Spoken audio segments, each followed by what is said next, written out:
You're kicking back, watching TV, and then all of a sudden, guy comes up the stairs. He's got a shotgun, and it's a home invasion. It's on right away. What would you do?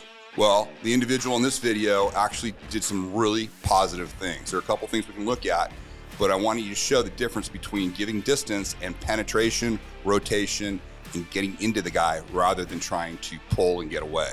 Again, it shows the idea of penetrating into vectors versus, trying to redirect or do anything like that. But before we do that, if you are ready to start your journey to put together a plan to minimize the chance of violence, go to timlarkin.com, give us your email, get your guide. 11 different modules, start putting together the plan for you and your family to minimize violence. Okay, so this happened in a house where that is the fiance. I'm gonna just kind of move myself here. That's the fiance. And what you're gonna see is a guy come up the stairs right by the couch there. This is a second story. He's gonna walk up the stairs and he's gonna have He's gonna have a shotgun.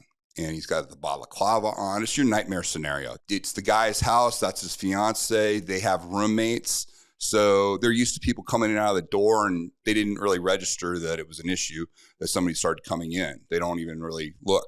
But watch what happens. Here he comes. Boom.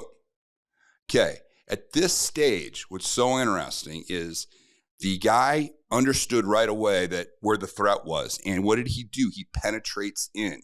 He's going to penetrate in. He grabs a hold of the weapon, but he doesn't just say, he grabs it and then he starts manipulating right away. He starts manipulating into the guy, and he's successful in taking the guy down. Now, could you add injury to this? Absolutely. There's all sorts of things, but I want you to watch from this point how he doesn't back up and he doesn't pull. He penetrates. Boom, right down. Took him down there. Now, again, the focus is still on the tool. The other guy could have injured him, could have done a variety of things, but he didn't. Took him down the stairs, and then he came back. Caspian is now armed in self-defense, but hopefully won't need to use his weapons. Arrested that night was 28-year-old Eddie Walker. He pled guilty to aggravated battery and was sentenced to a maximum of 11 years in prison. Yeah. Now, what was crazy on that is that night they had been at an escape house. So they had been learning how to get out of places and do things. And so they came home and then they were watching a true crime video. They're actually one of those true crime shows. And then it happened right then and there. But what's interesting about this is during here the whole time, this guy was here to protect his fiance. Now, you can see right here, the focus is on what? They're both focusing on the tool. They're both focusing on the shotgun. Okay. Luckily, this guy got on it. The bad guy is pulling on it. Could have gone wrong for him. He could have pulled the shotgun right into him at this point. But again, my only issue with this is he did everything great up until the point to where he stopped trying to injure the individual. He just wanted to hold on to the shotgun. And luckily, the other guy played the same game. He wanted to hold on. He wanted his shotgun back. They took him off. He ran him out of the house, got him out of there, closed the door. One of the funny things was, I guess the guy came back knocking on the door asking for his shotgun back. I kid you not. That's exactly what the guy did. And the homeowner let him know, no, you're not going to get your shotgun back. Then he went, got all of his weapons, and waited for the cops to come.